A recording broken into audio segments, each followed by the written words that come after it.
बहुत बहुत स्वागत है मेरे channel health and exercise abacus पर। मैं हूँ मुकेश मयंक और आप देख रहे हैं इस वक्त योग और प्राणायाम से संबंधित कुछ आसन और व्यायाम। दोस्तों, ये वीडियो तो वैसे अंतर्राष्ट्रीय योग दिवस के उपलक्ष्य पर रिकॉर्ड की गई थी, लेकिन कुछ कारणवश मैं इसे अपलोड नहीं कर सका। इसके लिए मैं क्षमा प्रार्थी हूँ। तो हम सभी जानते हैं योग और प्राणायाम हमारे भारत देश की एक अनमोल धरोहर है और इसे हमें पूरे विश्व में प्रचार और प्रसार करना है। तो इसी के उपलक्ष्य पर मैं ये बता रहा था कि हमारा संस्कृति और धरोहर कितना धनी है कि हमने पूरे विश्व को योग और प्राणायाम दिया और लोगों को ये बताया कि हम अपनी जीवन शैली को कैसे सही कर सकते हैं। अभी आप देख सकते हैं कि मैं जिस स्थिति में बैठा हूँ उसे वज्रासन बोलते हैं। वज्रासन एक बहुत ही अनमोल प्राणायाम है या बहुत अनमोल आसन है, जिससे नियमित अभ्यास करने से हमारे पाचन शक्ति बहुत ही मजबूत होती है और जो हमारे घुटनों में दर्द है, एड़ियों में दर्द है, उससे भी राहत मिलती है। और तो और अगर कोई व्यायाम या जिम्नास्टिक करते हैं और बहुत लंबी दूरी के रनर हैं और तो वो इस प्राणायाम को करके अपने पैरों की मांसपेशियों को मजबूत कर सकते हैं। देखिए मैं किस तरह बैठा हुआ हूँ। बिल्कुल पैर को पीछे ले जाकर एड़ी में बैठ जाना है, एड़ी के जो नोक है उस पर बैठ जाना है और आप फर्क महसूस करेंगे कि आपको कैसा लगता है। अगर आपके पैर में दर्द रहता है या खिंचाव होती है तो ये सारी समस्याएं निरंतर व्यायाम से आपके सही हो जाएंगे। तो यही बात मैं बता रहा था उस दिन और आप देख पा रहे हैं। तो चलिए हम योग के कुछ प्राणायाम और आसन की शुरुआत करते हैं। सबसे पहले हम बटरफ्लाई मूवमेंट करेंगे। अपने दोनों पैर को भी आकार में पहले बना लें और दोनों पैरों की जो एड़ियों को उनको जोड़कर बिल्कुल मूवमेंट करेंगे, अप एंड डाउन कर, जैसे एक तितली करती है और मैं जैसा कर पा रहा हूँ वीडियो में आप देख पा रहे होंगे। इसे कम से कम आप प्राणायाम करने से पहले 5 मिनट तक करें ताकि आपके जो पैरों की मांसपेशियां हैं, जोड़ है, वो फ्री हो जाएंगे और जब भी हम आसन में बैठे प्राणायाम करने के लिए तो हमें कोई दिक्कत या परेशानी महसूस नहीं होगी। उसके बाद हम अपने पैर को सीधा करते हैं। सीधा करने के बाद अपने एड़ियों को रोटेट करेंगे, घुमाएंगे बाईं से दाईं और फिर दाईं से बाईं। ये 20 बार करना है। देखिए दोस्तों, हमारे जीवन में अगर हमारा स्वास्थ्य अच्छा नहीं है तो इस जीवन का कोई मोल नहीं है और यही है सबसे अनमोल दौलत, हमारा जीवन का सेहत। तो चलिए शुरुआत करते हैं हम पहले प्राणायाम की। अपने पैरों को मोड़कर बिल्कुल ध्यान मुद्रा में बैठेंगे और जोर से श्वास लेंगे और कुछ सेकंड तक इसे अपने हृदय में रोक कर रखेंगे। देखिए मैं कैसा कर रहा हूँ।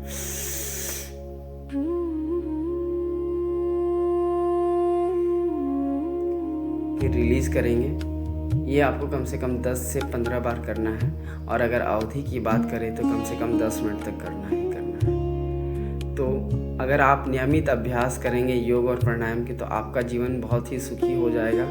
आप डॉक्टर के पास बहुत कम जाएंगे और जीवन में जो आम समस्याएं जो होती है स्वास्थ्य को लेकर वो भी धीरे धीरे ख़त्म होना शुरू हो जाएंगी। इसलिए मैं सभी को कहता हूँ योग और प्राणायाम जरूर करें, अपने जीवन को स्वस्थ रखें और जितना हो सके इसे आगे आने वाली पीढ़ियों तक फैलाएं, उन्हें बताएं कि हमारे ऋषि मुनियों ने कितनी हमें धनी सांस्कृतिक धरोहर दी है और इसे हमें बचा कर रखना है। चलिए अब हम अपने हाथों की एक्सरसाइज करेंगे। अपने हाथों को बिल्कुल घुमाएंगे बाएं से दाईं तरफ। फिर हम पहले वाले आसन में बैठ जाएंगे जिस तरह हमने पहले बैठा था। अपने बाएं पैर को दाएं पैर में रखेंगे और दाएं पैर को बाएं पैर में और हाथ की बिल्कुल ऐसे मुद्रा बनाएंगे। इसे ध्यान मुद्रा कहते हैं। और हम अब दूसरा प्राणायाम करने वाले हैं और ध्यान देते समय हम प्राणायाम करते समय हम ये ध्यान रखेंगे कि हमारा ध्यान केंद्रित हो, हमारे जीवन में जो चल रही हैं अन्य बातें, उनसे हम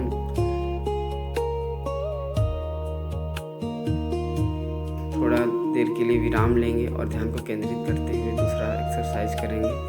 अभी मैं जो कर रहा हूँ वो कपालभाति है। ये माना जाता है कि इस प्राणायाम को करने से हमारे फेफड़ों में जो गंदगी है वो ख़त्म हो जाती है, बाहर निकल जाती है।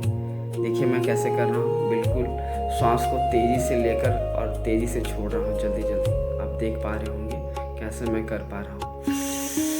पहले ऐसे करेंगे, फिर आप सांस को लेकर निरंतर छोड़ेंगे।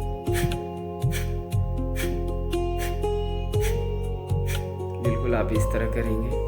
कम से कम अगर आप ये 500 बार प्रतिदिन करते हैं तो आपका जो हृदय की क्षमता है, फेफड़ों की क्षमता है, वो बहुत ही अच्छी हो जाएगी। आप दमा के या जिसके भी श्वास संबंधित जो भी परेशानियाँ आपको है वो ख़त्म हो जाएंगी। मैं हर बार कहता हूँ कि जब भी आप एक प्राणायाम पूर्ण करते हैं तो आप ये बटरफ्लाई मूवमेंट ज़रूर करें। इससे क्या होता है, हमारा पेल्विक सिस्टम के लिए अलग से कोई एक्सरसाइज नहीं करना पड़ेगा, लोअर बैक हमारा सही रहेगा और हमारा प्राणायाम के साथ साथ ये सारी प्राणायाम भी हो जाएंगे।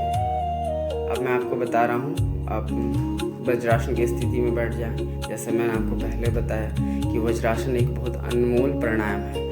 इससे आप पैरों की मांसपेशियाँ, जोड़ों के दर्द और पाचन संबंधित परेशानियों से निजात पा सकते हैं। और मैं ये भी बताना चाहता हूँ कि अगर आप ध्यान मुद्रा में नहीं बैठ सकते हैं, उस आसन में नहीं बैठ सकते हैं, तो आप ये कर सकते हैं। और मैं अब दूसरा प्राणायाम शुरुआत कर रहा हूँ जिसका नाम अनुलोम विलोम है।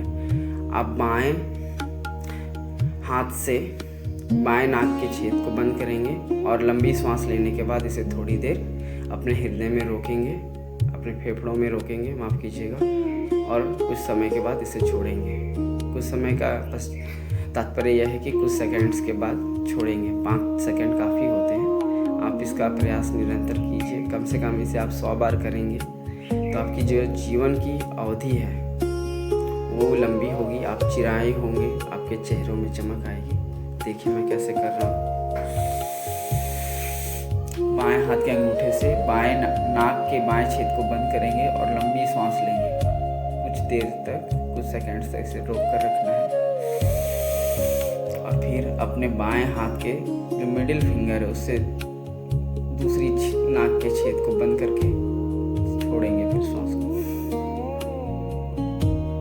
आप इसे निरंतर करें। उसके बाद बीच बीच में हमें जब हमारा प्राणायाम एक समाप्त हो जाता है तो हम छोटे छोटे एक्सरसाइज करते रहेंगे ताकि हमारा बॉडी रिलैक्स हो और फिर हम दूसरे प्राणायाम करेंगे। अभी मैं जो कर रहा हूँ ये अपने नाखूनों को अपने नाखूनों से रगड़ रहा हूँ। ये एक प्राणायाम है जिसमें हमारे शरीर में जो कैरोटीन लेवल है, कैरोटीन तो आप समझते ही होंगे, जो हमारे बालों के चमक और कालेपन के लिए रिस्पॉन्सिबल होते हैं और हमारे बालों का जो स्वास्थ्य होता है कैरोटीन की वजह से ही उत्तम रहता है। तो अगर आप इस तरह करेंगे जैसे मैं कर रहा हूँ तो आपके बालों का जो कैरोटीन लेवल है, चमक है, कालापन है, वो बढ़ेगा और बाल स्वस्थ रहेंगे। आप इसे निरंतर करें, प्रतिदिन करें तो बहुत ही लाभदायक होता है। चलिए शुरुआत करते हैं। अपने दोनों हाथों को बंद करेंगे और नाखूनों को रगड़ेंगे आपस में। ये काफ़ी अच्छा होता है हमारे बालों के लिए। आप जब भी फ्री टाइम में हो या खाली हो तो आप इसे ज़रूर करें ताकि आपके बाल के स्वास्थ्य बहुत अच्छे रहें और आपके बाल चमकदार रहें और आपको विग लगाने की ज़रूरत ना पड़े। देखिए दोस्तों, हमारा जो दर्शन शास्त्र है या योग शास्त्र है, इनमें सारी चीज़ों का उल्लेख किया गया है।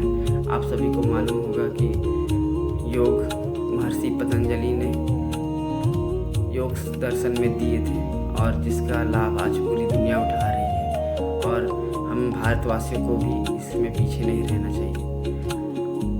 तो मैं यही मानता हूँ कि सभी भारतवासी योग को अपनाएं और पूरी दुनिया में इसे फैलाएं। अब हम दूसरा व्यायाम करेंगे जो हमारे पीठ की रीढ़ और कंधे के लिए बहुत अच्छा होता है। कई बार ऐसा होता है ना कि हम अपने काम से बहुत व्यस्त रहते हैं और अपने स्वास्थ्य पे ध्यान नहीं दे पाते हैं, जिससे हमारा पीठ का पोस्चर या बैक पोस्चर बिगड़ जाता है या फिर पीठ दर्द भी होती है। तो ऐसा देखिए, हम बिल्कुल अपने हाथ को आगे ले जाएंगे और घुटनों के बल खड़े हो जाएंगे और अपने पूरे बॉडी के वेट को आगे स्ट्रेच करेंगे और ट्राई करेंगे कि जो हमारा चिन है वो ज़मीन पे सटे। हाँ देखिए, इसे स्ट्रेच करें, कम से कम आपको 20 बार ये करना है। देखिए मैं कैसे कर रहा हूँ, बिल्कुल इस तरह। आप फ़र्क महसूस करेंगे कि आपके रीढ़ में खिंचाव हो रही है और रीढ़ अच्छा हो रहा है, जो पोस्चर है वो थोड़ा सा सही हो जाएगा। तो आपको ये भी निरंतर करना है, जिससे आपको फ़ायदा मिले और आपका जो पीठ का दर्द है या फिर रीढ़ की जो हड्डी थोड़ी सी टिल्ट हो चुकी है, झुक चुकी है, वो बिल्कुल सही हो जाए। मैं भी अपने काम से काफ़ी व्यस्त रहता था, तो मेरा पीठ का भी हड्डी थोड़ा सा टिल्ट हो चुका था। मैं इसे निरंतर प्रयास कर रहा हूँ और मुझे इसका परिणाम काफ़ी अच्छा मिल रहा है। तो आप भी ये रोज़ करें। देखिए मैं किस तरह कर रहा हूँ, बिल्कुल अपने हाथों को आगे ले जाएं और पूरा शरीर के वेट को उस पर डालें और घुटनों के बल रहें और अपने बॉडी को आगे स्ट्रेच करें। इससे आपका रीढ़ सही हो जाएगा, आपका बैक बोन बहुत अच्छा होगा और जो बैक पोस्चर है, पीठ की पोस्चर है, वो आकर्षक लगेगी। आप ठीक है, ये बहुत ही लाभदायक है और हम सभी को प्रतिदिन करना चाहिए।